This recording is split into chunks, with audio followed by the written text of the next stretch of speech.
Start कर रहे हैं। अब बाबर 31 पे 4 आउट करने के बाद फिर मैच बिल्कुल आखिरी ओवर में आ जाना कितनी डिसअपॉइंटमेंट है, और आखिरी ओवर नवाज से जो कराने का जो है फैसला, उसके बारे में थोड़ा सा देखें बिल्कुल मेरे ख्याल से काफ़ी टाइट मैच हुआ है। और अर्ली ऑन जो बॉलर्स ने बॉलिंग किया पहले 10 ओवर में वो आउटस्टैंडिंग था, इजी नहीं था। लेकिन मेरे ख्याल से क्रेडिट देना चाहिए हार्दिक पांड्या और विराट कोहली को, जिस तरह उन्होंने मैच फिनिश किया और मोमेंटम शिफ्ट किया इंडिया की तरफ से। बेसिकली प्लान ये था कि अपने मेन बॉलर को लाना, कि हमें वहाँ पे वहाँ पे हमें विकेट चाहिए थी, क्योंकि वहाँ पे हमें क्योंकि पार्टनरशिप बिल्ड हो रही थी, तो उस टाइम पे मुझे लगा कि अपने मेन बॉलर ला के प्रेशर बिल्ड करना चाहिए। लेकिन वो हुआ नहीं मेरे ख्याल से।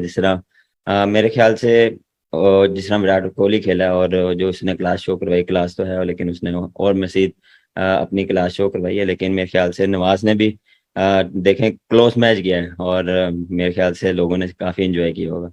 जी सर। बाबर इधर आखिरकार जब ये ऐसा मैच हम देखते हैं तो मामला आके अटकता है प्रेशर पे, क्योंकि ये प्रेशर हैंडल करना और उससे बाहर निकलना यही बात होती है। क्योंकि विराट ने वो जो प्रेशर हैंडल किया वो एक सीखने वाली बात होगी।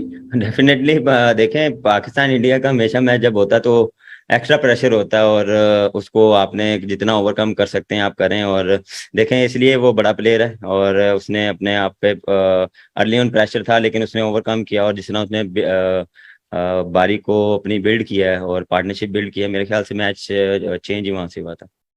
जी बाबर, विराट का तो बहुत सारे इनिंग्स आपने देखे होंगे, तो इस इनिंग्स को अगर आपको रेट तो लगता है तो he was the difference between the two sides, he was actually made the difference. तो इसलिए तो मैच जीत गए वो। इसलिए पूछ रहा हूँ, जो विराट को इतने सारे इनिंग्स आपने देखे होंगे, तो इस इनिंग्स को कैसे रेट करेंगे आप, और क्या बोलेंगे इस इनिंग्स के बारे में?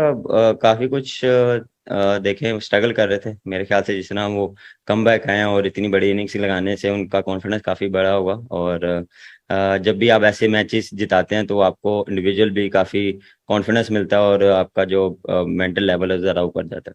जी मारिया इन्फिज़म।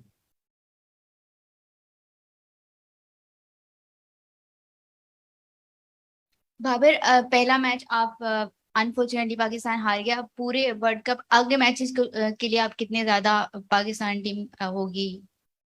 हाँ देखें कॉन्फिडेंट है, और देखें इससे सीखेंगे। कुछ अच्छी चीज़ें भी हुई हैं, कुछ मिस्टेक्स भी हुई हैं, इस पे बैठ के बात करेंगे। और अभी स्टार्ट हुआ टूर्नामेंट, अभी काफ़ी टूर्नामेंट बाकी है, तो जितना जल्दी हम इसको भूलेंगे उतना हमारे लिए अच्छा है, क्योंकि आगे बैक टू बैक मैचेस हैं, तो उसके लिए हम प्रिपेयर होंगे। बाबर अस्सलाम वालेकुम। नॉट अ गुड स्टार्ट और कॉन्फिडेंट तो आप, बट अगर इस मैच की बात करें आखिर के 3-4 ओवर तक क्या लग रहा था कि मैच हमारे हाथ में है, तो उस वक्त आपकी बॉलर से क्या बात हो रही थी, थोड़ा सा उस हवाले से बताया। और कितने डिसअपॉइंट हुए कि हमारी जो दुनिया की बेहतरीन बॉलिंग लाइन है वो डिफेंड ना कर सके आखिरी 3 ओवर में 48%। देखें जब आप क्लोज मैच आते हैं जो दुख होता है, और बात यही चल रही थी कि अपना बेस्ट दें और सिचुएशन के हिसाब से, क्योंकि वहाँ पे हमें विकेट चाहिए थी। और जिस तरह वो खेले हैं बॉलर्स ने पूरी एफर्ट की है, लेकिन अनफॉर्चुनेटली हम वैसा एग्जीक्यूट नहीं कर पाए एंड के ओवर में, और जहाँ पे हमें विकटें चाहिए थी वहाँ पे हमें मिले नहीं। लेकिन फिर क्रेडिट दूंगा उनके बैट्समैनों को जिन्होंने इस तरह फिनिश किया। Pink shirt and then Asrar Sab. Babar, so much has been spoken about Virat Kohli, but how important was Hardik Pandya? Because even in Asia Cup in the first match, he scored the winning. He played a very crucial knock against Pakistan. So, a word on Hardik Pandya and his performances. Definitely, the way he's playing, he's building a partnership against with Virat Kohli. There is that vital innings because then he is coming and he take little bit time, and then he's playing his natural game. So he's playing very well. वहां पर बहुत close match हुआ, और एक चीज तो हमें बेहतर लगी कि मिडिल ऑर्डर पे अब बात कोई नहीं करेगा, क्योंकि मिडिल ऑर्डर ने ही दोनों तरफ से स्कोर किया है। लेकिन नवाज पे आखिरी ओवर पे ट्रस्ट करना, जिसको आप रेगुलरली बहुत सारे मैचों में साइड करते रहे, तो क्या ये फैसला सही था? देखें मैंने पहले भी बोला था कि हम इसलिए अपने मेन बॉलर को लाए कि हम थोड़ा सा चाह रहे थे कि विकेटें मिलें।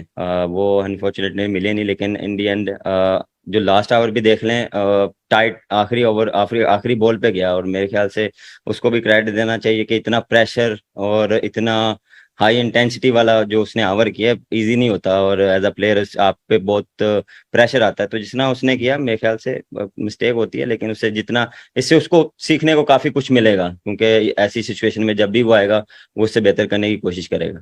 जी लास्ट क्वेश्चन। नवाज को तो पहले आप ला नहीं सकते। Now you have explain that you know so to create pressure आपने उसको बढ़ाया, but are you really upset with the two main bowlers Shaheen and Naseem? देखिए, पहले कोशिश यही थी कि हम इसको करवा सकते थे, लेकिन मेरे ख्याल से हम थोड़ा सा ये चाह रहे थे कि मैच और डीप चल जाता। तो अगर उस ओवर में अगर वहीं पे स्पिनर को, क्योंकि वो चार्ज करना शुरू हो गए थे, तो मुझे लगा कि हमें वहां पे विकेटें चाहिए। तो मेरे ख्याल से वो थोड़ा सा सेंसिबल खेले, क्योंकि उनको पता था एक ओवर हम स्पिनर का है हमारे पास। तो मेरे ख्याल से देखें, उसमें भी देख लें, एक मेरे ख्याल से वो उससे नो बॉल हो गया, और वो उसके बाद जो वाइट हुआ और थोड़े से दुखे हुए इसमें, देखें आखिरी ओवर में आपको, और दूसरी ओपोनेंट यही करती है कि आपने जाना ही जाना है, और पे आप चांस लेते हैं, तो उसमें आप सक्सेस भी मिलती है, और आप उस पे आप नहीं भी कर पाते। लेकिन इससे मेरे ख्याल से वो जितना सीखेगा, और एज अ टीम हम इससे काफी कुछ सीखेंगे। क्वेश्चन था दैट यू नो शाहीन के ऊपर आपको ही did not bowl according to expectation, is it the main reason? नहीं नहीं, ऐसा कुछ भी नहीं है। इतनी देर बाद आया, और फिर इंजरी के बाद आया, और आप जिस तरह उसने बॉलिंग की है, मैं काफ़ी सरप्राइज था, और इतनी देर बाद आके उसने जिस तरह अपना एग्रेशन शो करवाया, और जिस तरह उसने बॉलिंग की, हाँ उसको विकेटें नहीं मिली, लेकिन देर बाद जब भी आते हैं तो आप वैसा नहीं कर पाते जैसे आप करते आ रहे थे, थोड़ा सा टाइम लगता है। Thank you very